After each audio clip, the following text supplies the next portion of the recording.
This is a day you are to commemorate for the generations to come. You shall celebrate it as a festival to the Lord, a lasting ordinance.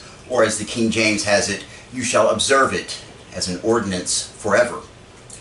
The establishment of the Passover, one of the most important of all Jewish festivals, and they have observed it forever.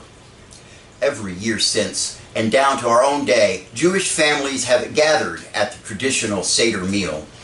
The patriarch of the household asks the children, "What makes this night different than all other nights?" The youngsters respond with the Exodus story of God's miraculous deliverance of their people. Some things are important to remember. We understand that. I wonder if any American home tomorrow, anyone will ask, what makes this day different from all other days? Who knows? But we know why someone might be tempted. September the 11th was a horrible day.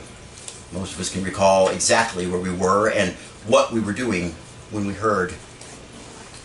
I was working as a bartender at a country club on Lake Texoma at the time, still trying to put myself through school and make ends meet.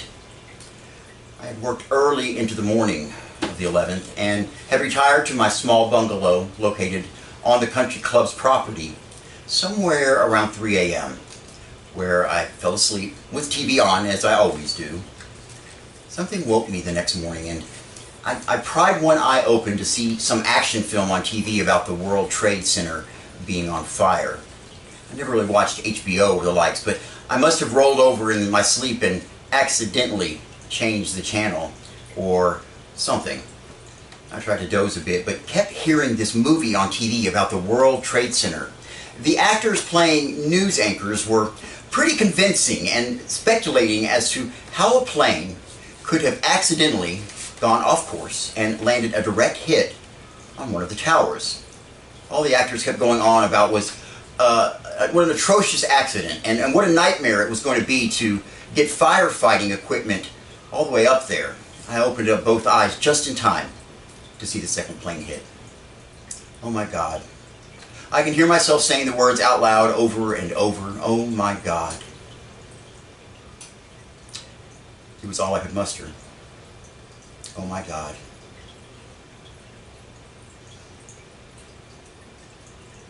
Suddenly, the horrible truth was staring me in the face, and the realization that this was not a movie at all became all too real and horrific.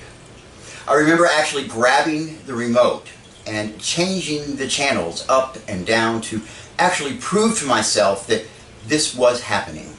And it was. All the major networks and all the cable news networks were showing the same horrible scene.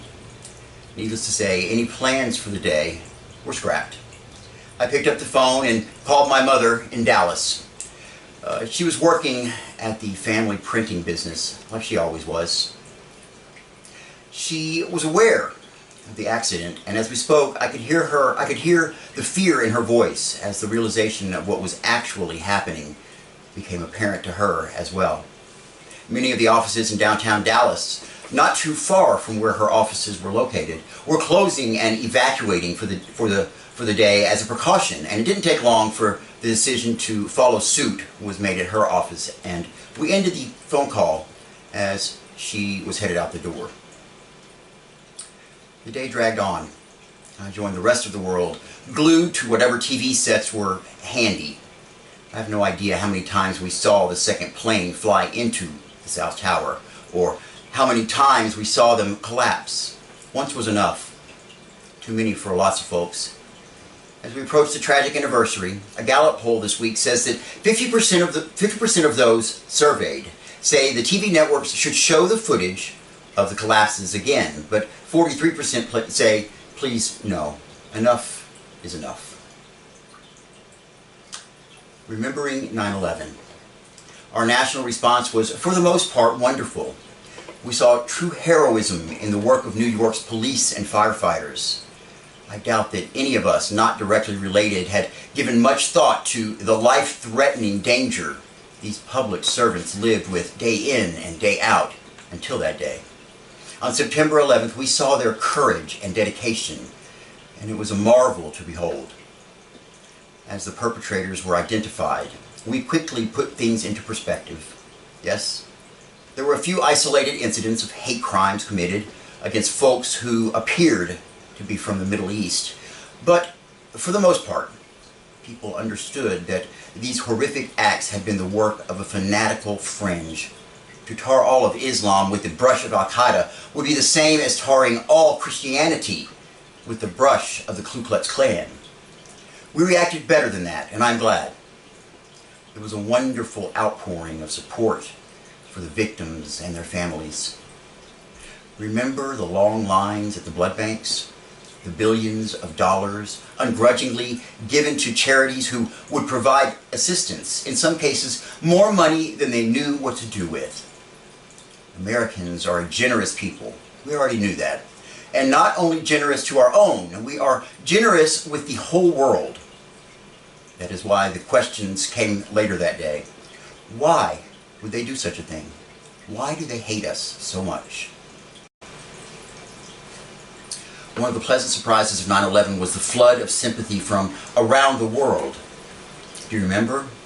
Even nations we would normally not think of as friends stood in solidarity with us and condemned the attacks. Cuba. Yes, even Cuba. The footage shown on TV of some young Palestinians celebrating the news was played over and over again, and as it was, we began to notice that folks in the background were not celebrating at all. It turned out that there was far more footage of people around the globe reacting with shock and horror, strained through tears. As the day wore on, the numbness we had felt at the first word of the attacks began to wear off. The tragedy was touching us at the very depths of our being. We heard the reports of phone conversations from the upper floors of the Trade Center towers, or the cell phone calls from United Flight 93, not to express fear or anger, but simply to say, I'm stuck up here. I don't think I'm going to make it. I don't think I'm going to make it. I love you. Take care of the children. We wanted to talk with our own family. We appreciated in a new way how fragile life really is. No doubt that is why church attendance took such a jump in the days following the tragedy. Even folks who, for every other day of their lives, were blissfully irreligious, suddenly found themselves in church. Prayer services that night, memorial services on the Friday following, Sunday worship. September 11th. Remember saying that everything was now changed. Everything is different now. I said it, but I'm not sure I believe it anymore. True, some things have changed. Tighter security at airports. I read yesterday that the folks at Los Angeles International confiscated a G.I. Joe doll because it had a 2-inch plastic rifle. A spokesman for LAX said, "We have instructions to confiscate anything that looks like a weapon or a replica." Now, if G.I. Joe was carrying a replica, then it had to be taken from him. A 2-inch piece of plastic. Well, I don't know about you, but I sure feel safer now. My father grew up in the Bronx in New York. In the days and weeks that followed, I would think about him growing up, going through high school, seeing those iconic skyscrapers constructed into the heavens.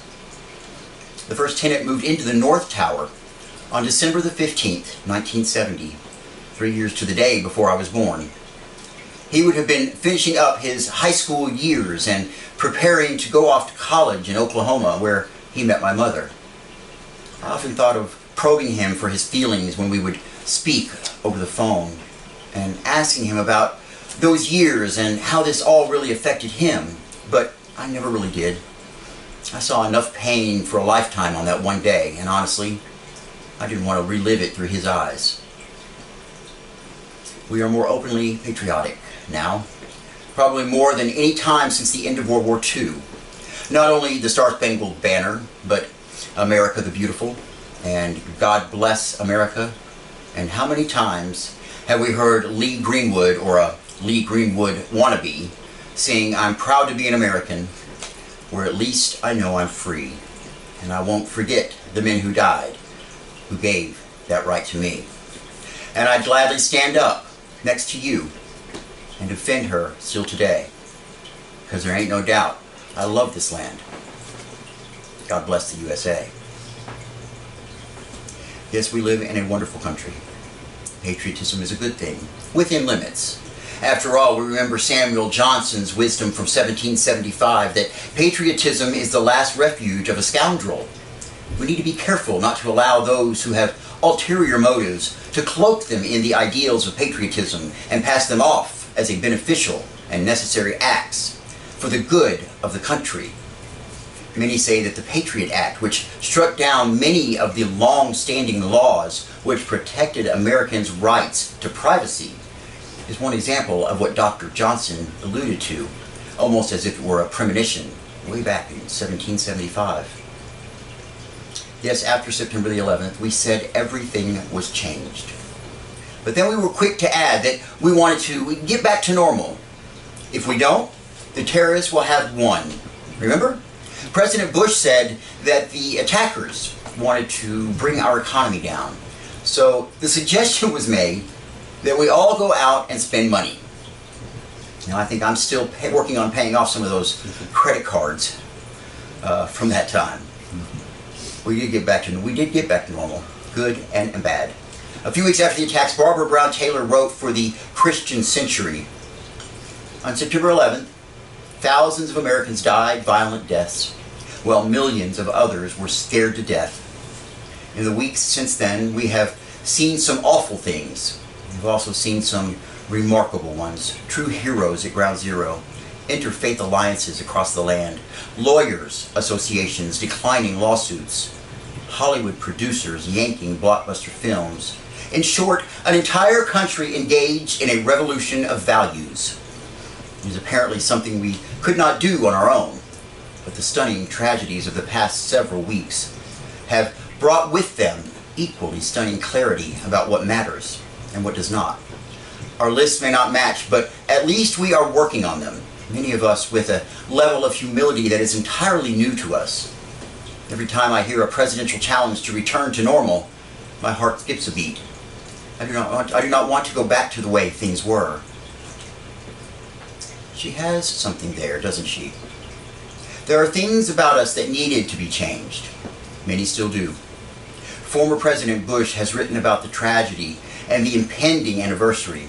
He said, "Countless people around the country have asked me, what can I do to help in the war on terror?" The answer? Overcome evil with acts of goodness. Love a neighbor. Reach out to somebody in need. Find someone who is hungry. Teach a child to read, or join in community efforts to prepare for emergencies by helping local firefighters or police.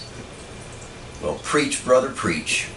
That would be a wonderful way to remember September the 11th. It would be a wonderful focus on for national policy as well. Suddenly we hear again the words of our lesson, God's instruction to Israel about another important day. This is a day you are to commemorate. For the generations to come, you shall celebrate it as a festival to the Lord, a lasting ordinance. Why? To ensure that the nation remembers who it is and whose it is. Remembering 9/11 can help us do the same. We remember we are Americans, but see, we also remember we are Christians.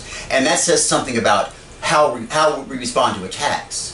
We are Christians who remember the word of the Lord that says, "Vengeance is mine, I will repay." We are Christians who remember the word of the Lord that says, "If your enemy is hungry, feed him. If he is thirsty, give him something to drink." We are Christians who remember the word of the Lord that says, "Do not be overcome by evil, but overcome evil with good." We are Christians who remember the word of the Lord that says, "Love your enemies and pray for those who persecute you." Remembering 9/11, it is and will continue to be painful, but by the grace of God it will be helpful. America, America, God shed his grace on thee and crown thy good with brotherhood from sea to shining sea. Amen. Amen.